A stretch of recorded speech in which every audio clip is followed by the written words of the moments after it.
वास्तव में अनेक प्रकार के शरीर विज्ञान की तरह ही हस्तरेखा भी विज्ञान का ही विशिष्ट विषय माना जा सकता है, जिसका निरंतर अध्ययन करना पड़ता है। तभी पता चलता है कि विभिन्न रेखाएं किन गुणों या किस प्रकार के विचारों से संबंध रखती है। हस्तरेखा विज्ञान से जुड़े लोगों का कहना है कि हथेली पर बनी रेखाएं ईश्वर का हस्ताक्षर है। हथेली पर बनी रेखाओं के संबंध में प्रमुख रूप से दो बातों का ध्यान रखना जरूरी है। पहली बात यह है कि रेखाएं आपकी सोच के साथ परिवर्तित होती रहती हैं। दूसरी बात यह है कि एक हाथ में जो विशिष्ट रेखाएं दिखाई देती हैं, जरूरी नहीं है कि दूसरे हाथ में भी वैसी ही दिखाई दे। दोनों हाथों में सिर्फ वही रेखाएं समान होती है जिनका वंश परंपरा से संबंध होता है। हालांकि हस्त रेखाओं को देखकर निश्चित रूप से अनेक बातों का पता लगाया जा सकता है।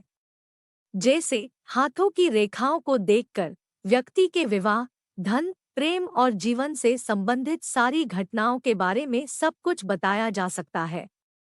आज हम सभी रेखाओं के बारे में जानेंगे, लेकिन उससे पहले हमारे चैनल परिवर्तन काल को सब्सक्राइब कर लीजिए। नंबर 1, 7 प्रमुख रेखाएं होती है। वैसे तो हाथ में अनेक प्रकार की रेखाएं होती है, लेकिन मुख्य रूप से रेखाओं की संख्या 7 है। हृदय रेखा, मस्तिष्क रेखा, जीवन रेखा, शनि रेखा, सूर्य रेखा, बुध रेखा और शुक्र रेखा।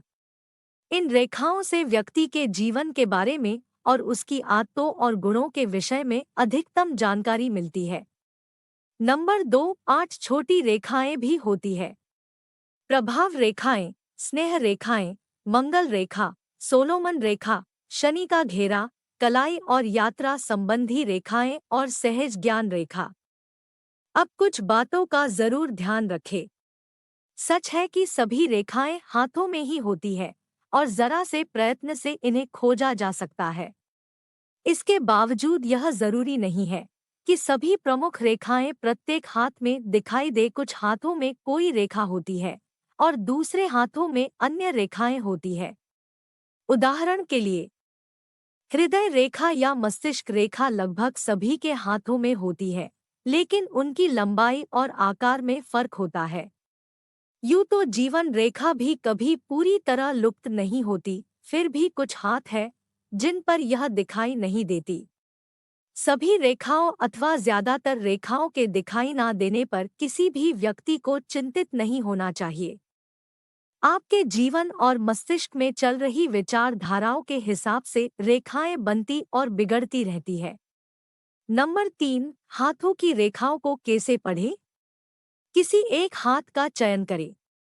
लेकिन हस्तरेखा शास्त्र या पॉमिस्ट्री में ऐसा कहा जाता है कि महिलाओं के लिए उल्टा हाथ और पुरुषों के लिए सीधा हाथ देखना चाहिए। लेकिन ऐसा नहीं है। आप उपयोग किए जाने वाले हाथ को वर्तमान और भूतकाल के लिए चुन सकते हैं, और उपयोग न किए जाने वाला हाथ तब भविष्य का हाथ होगा। अपने हाथ में 4 प्रमुख रेखाओं को पहचानिए। हृदय रेखा, मस्तिष्क रेखा, जीवन रेखा और भाग्य रेखा। इन रेखाओं में दरारें हो सकती है, या हो सकता है कि वे छोटी हो, परंतु कम से कम उनमें से 3 तो वहां होनी ही है। परंतु जो भाग्य रेखा है, ये केवल कुछ ही लोगों के हाथों में होती है। सबसे पहले हृदय रेखा को समझे। इस रेखा को किसी भी दिशा से पढ़ा जा सकता है। यह रेखा भावनात्मक स्थिरता, रूमानी दृष्टिकोण, विषाद एवं हृदय के स्वास्थ्य की होती है। जहां पर लाल लाइन है उसे देखिए। अब विस्तार से समझे। तर्जनी उंगली के नीचे से शुरू होती है तो जीवन में प्रेम से संतुष्ट हो, मध्यमा के नीचे से शुरू होती है तो प्रेम के मामले में स्वार्थी हो, बीच में से शुरू होती है तो आसानी से प्रेम में पड़ जाते हैं। सीधी एवं छोटी रेखा होती है तो प्रेम में कम रुचि है। अगर जीवन रेखा को छूती है तो आसानी से दिल टूटता है। लंबी और थोड़ी सी घुमी हुई हो तो ऐसे लोग अपनी भावनाओं एवं प्रेम का खुला प्रदर्शन करते हैं। सीधी एवं मस्तिष्क रेखा के समान हो तो ऐसे व्यक्ति भावनाओं पर कठोर नियंत्रण रखते हैं। अगर लहरदार रेखा हो तो अनेक संबंध एवं प्रेमी गंभीर संबंधों का योग होता है। रेखा पर गोल चिन्ह हो तो दुख एवं विषाद का कारक होता है। टूटी हुई रेखा भावनात्मक आघात का कारण बनती है। छोटी छोटी रेखाओं द्वारा हृदय रेखा को काटा जाना यानी भावनात्मक आघात कारक होती है। अब मस्तिष्क रेखा, जहां पर नीली लाइन है उसे देखिए। जिन लोगों के हाथों में मस्तिष्क रेखा छोटी होती है, मानसिक और शारीरिक समस्याएं होती है। तिरछी रेखा वाले लोग कुछ भी बनाने में एक्सपर्ट होते हैं। मस्तिष्क रेखा जीवन रेखा से अलग है तो ये लोग किसी से डरते नहीं हैं और साथ ही जीवन उत्साह से भरपूर रहता है। ऐसी लहराती हुई रेखा हो तो याददाश्त बहुत छोटी होती है। गहरी लंबी रेखा हो तो स्पष्ट विचार और साथ ही अधिक क्षमता रखते हैं। सीधी रेखा यानी व्यक्ति सत्यवादी है। मस्तिष्क रेखा में काटकूट या गोल चिन्ह हो तो उसे डिप्रेशन में जाने से कोई नहीं रोक सकता।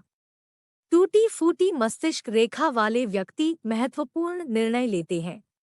अब जीवन रेखा, जहां पर हरी लाइन है उसे देखिए। कुछ लोगों को लगता है कि इस रेखा की जितनी लंबाई होगी उतनी ही उनकी आयु होगी, लेकिन ऐसा बिल्कुल भी नहीं है। ये शारीरिक स्वास्थ्य, सामान्य डील डॉल तथा जीवन के महत्वपूर्ण परिवर्तनों जैसे अनिश्चित घटनाएं, शारीरिक चोटें एवं स्थान परिवर्तन को दर्शाती है। यदि जीवन रेखा अंगूठे के पास रहती है तो व्यक्ति बहुत थकान को महसूस करता है। घुमी हुई हो तो जातक ऊर्जावान होगा। लंबी और गहरी हो तो उत्साही होगा। छोटी और छिछली रेखा हो तो ऐसे लोग दूसरों के बहकावे में जल्दी आ जाते हैं।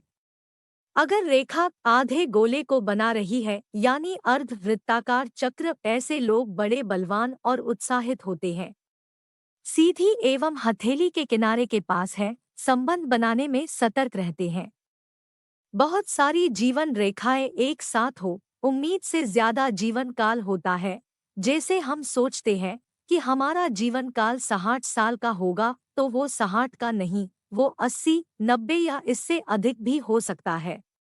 रेखा में गोल चिन्ह है तो चोट लगने या अस्पताल में भर्ती होने के पूरे पूरे चांस है। रेखा भंग हो रही है, जीवन शैली में परिवर्तन होते रहता है। अब बात करते हैं भाग्य रेखा की। जैसा कि हमने आपको वीडियो के शुरुआत में बताया था कि भाग्य रेखा बहुत ही कम लोगों के हाथों में होती है। अगर आपके हाथ में ये रेखा है तो आप भाग्यशाली है। इसे नियति रेखा भी कहते हैं। जहां पर पीली लाइन है उसे देखिए। गहरी रेखा है तो भाग्य का प्रभाव को खींच कर रखती है, मतलब नियंत्रण में रखती है। रेखा भंग एवं दिशा परिवर्तन है तो जीवन में अनेक परिवर्तनों की संभावना बन जाती है, जैसे घूमना फिरना, व्यवसाय बदलना, घर का स्थान परिवर्तन और भी ऐसे कई कारण हो सकते हैं। जब लगभग बीच में भाग्य रेखा जीवन रेखा से जुड़ जाती है तब व्यक्ति अपने जीवन को दूसरों के कल्याण के लिए स्वयं के हितों का बलिदान कर देता है। भाग्य रेखा अंगूठे के आधार से शुरू होकर जीवन रेखा को काटती है, तब दोस्तों से या रिश्तेदारों से मदद मिल जाती है। और भी अन्य रेखाओं के बारे में हम अगले वीडियो में चर्चा करेंगे। तो दोस्तों, आपको ये वीडियो कैसा लगा हमारे कमेंट बॉक्स में ज़रूर बताएं और हमारे चैनल परिवर्तन काल को सब्सक्राइब कर लीजिए।